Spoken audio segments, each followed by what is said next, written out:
What's up guys, I'm Jesse from Mold the Maker, and today we're going over the interior of the adventure van.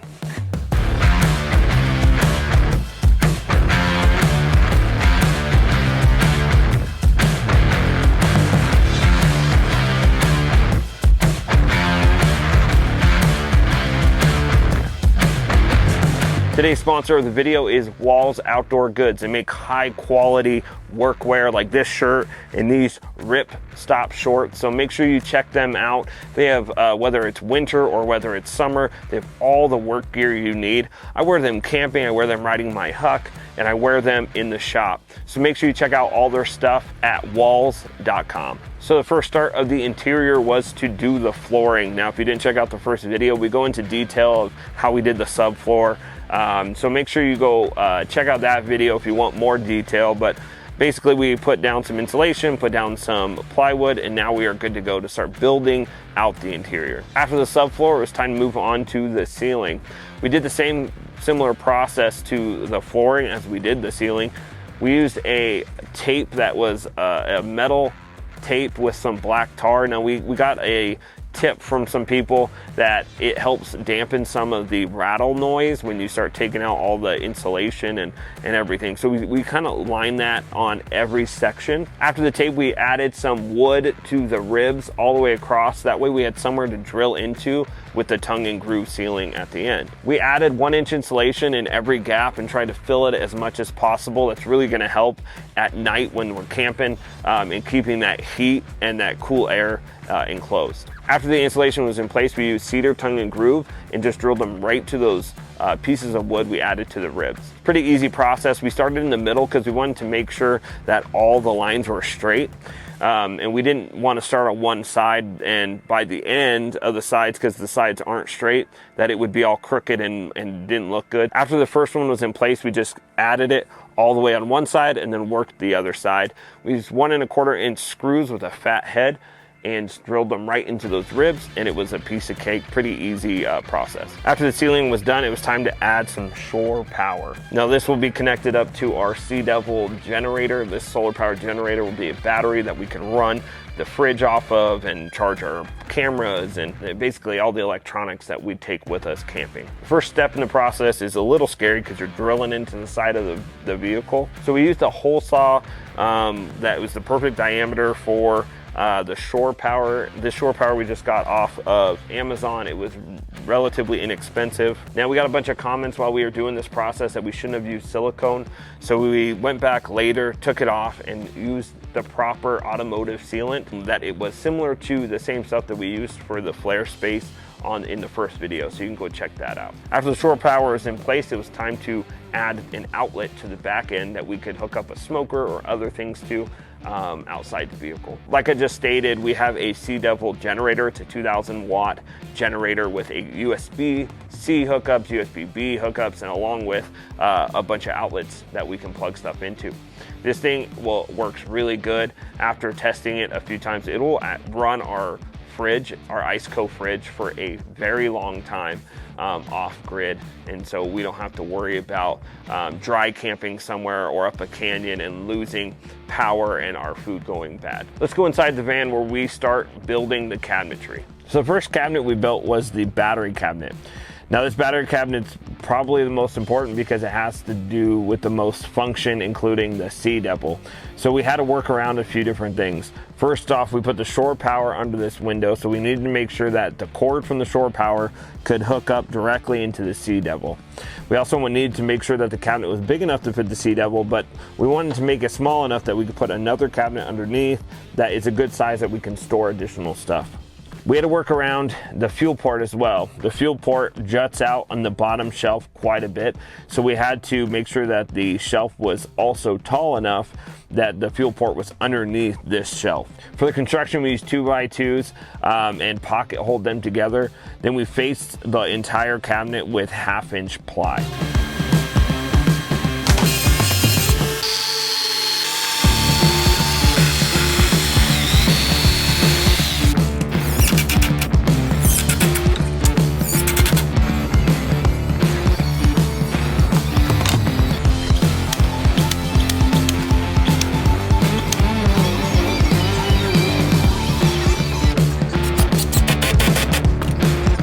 Now for this door, we added these chain supports. What this does is it makes this door into a table. So whether we're charging cameras, GoPros, phones, drones, whatever it is, we can lay them out on this, and now we have an additional table we can lay our supplies as they get charged into the SeeDevil. After we had it built and everything was sized right and installed, we added the top later on. This is a 3/4 inch oak plywood that we use for the countertop. After the battery cabinet was framed out and started to get built, we put in the swivel seats.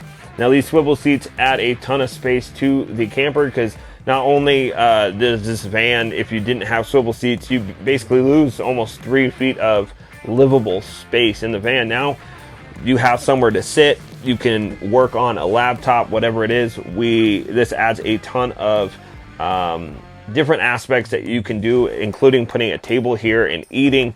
So we installed these swivel seats, and the last thing for the battery cabinet we had to do was add this small triangle cutout piece, because we wanted to make sure it didn't run into the seat when it was driving, but also add the speaker, since there was a speaker here. We also have a 12-volt outlet here that goes to the alternator, so we can charge the SeeDevil generator as we drive. So the SeeDevil is really cool in a few different aspects. One of the aspects is that it can charge 3 different ways. You can plug it into a shore power or an outlet and charge it that way.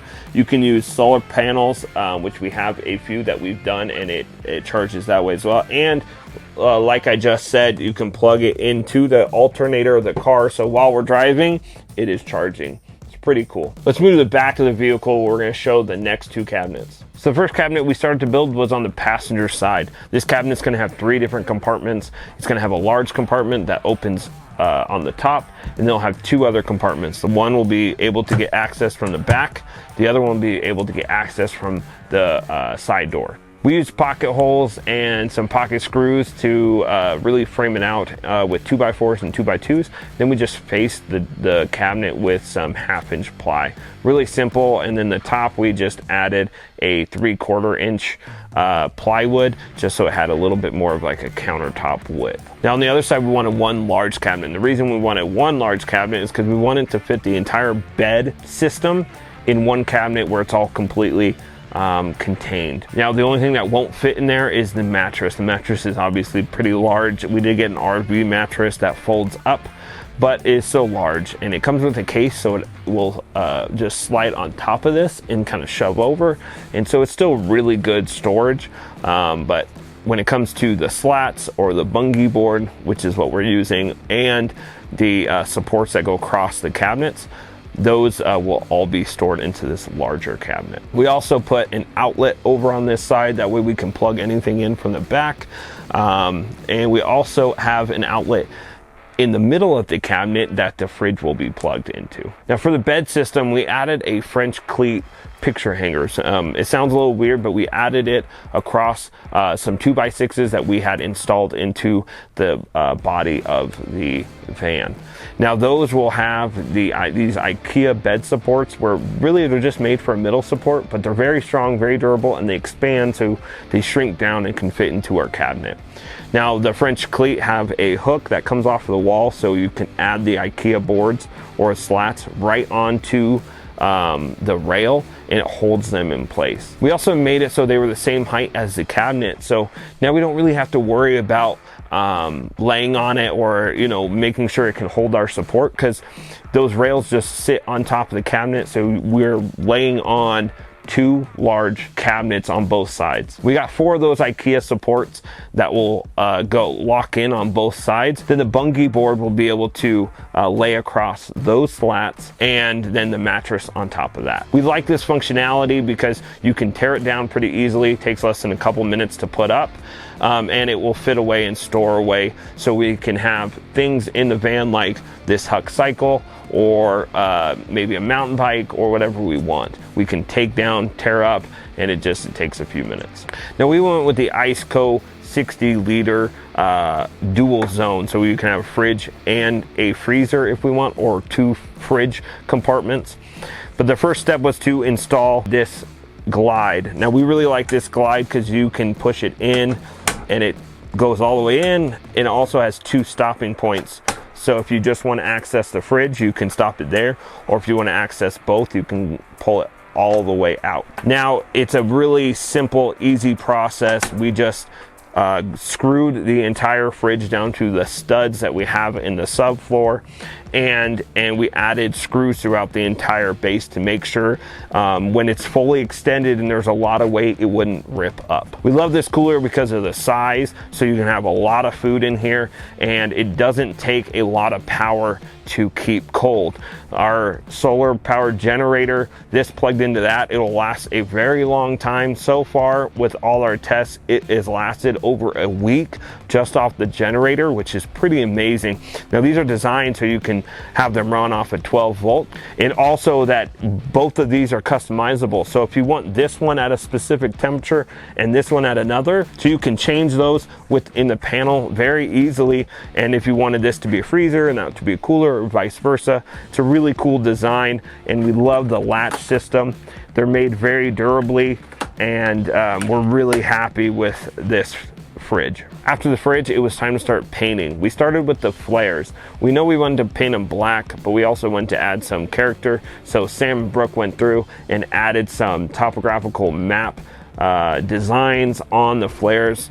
They added a lot of character, and it was really cool. After the flares and some of the metal was all painted, we went on to paint the cabinet. We painted the cabinets a gray and orange, and also some pinstripes on the doors with green, just to bring out some more character. We added some latches too as well that were just with some strips of leather we had, and it just makes it really easy, plus it looks a little bit more custom. We also added some trim pieces across the top and some of the sides to just make it feel a little bit more finished and add some more green into the van. After everything was done painted, it was time to move on to the flooring. Now, what we wanted to do was make this a pretty durable floor. So instead of adding some laminate or hardwood or some other options, we went with some rubber mats. These rubber mats make it feel a little bit more like a garage, which is kind of nice because we want to have mountain bikes in here and e-bikes and other things. So having these, it keeps the subfloor intact, but also the tires, you don't get a bunch of tire marks on nice flooring if you put that in. So this is a 1/2 inch rubber. It was relatively inexpensive. We bought a 4x8 sheet and a 4x4 sheet, and it covered the whole thing. It was less than $100 for both of them, and so it was a really inexpensive way to do it, plus it'll last a lot longer. We tried a couple different cutting methods, and the best one by far was just using a razor blade, and it worked really well, and it was a lot simpler than trying to use a circular saw or anything like that. We did add some L-track clips to the back cabinets. Now, these are into the studs, which this cabinet is secured to the ground and into the sidewall, so we know that's not going anywhere.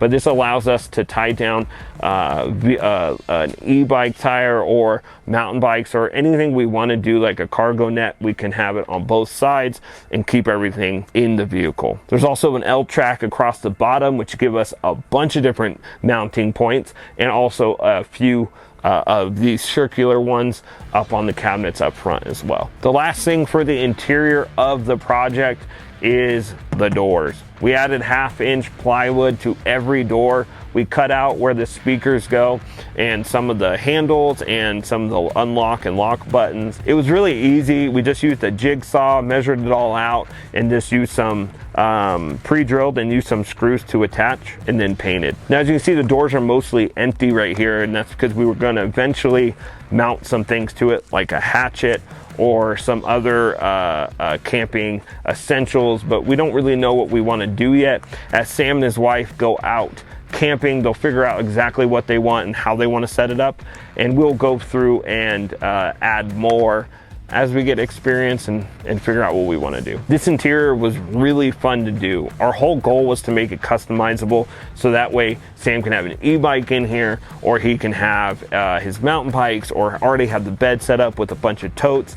or have this whole space because they have a dog that he can sleep under the bed. There's a lot of different ways that you can change this around and still use it. We're really happy with the result. The couple test runs we've done, we've been able to take different things, whether it's going to a lake or going up and camping in Idaho. We've been able to change the different designs around to meet exactly our needs. Comment below what your favorite part of it was, or any critiques or something that you maybe would do differently. We'd love to hear it. Make sure you check out our website at molenthemaker.us, and a big shout out to all of our sponsors. Make sure you follow along. We're going to show the entire exterior in the next video of the van build series. So make sure you subscribe and follow us on Instagram. We'll see you guys next time.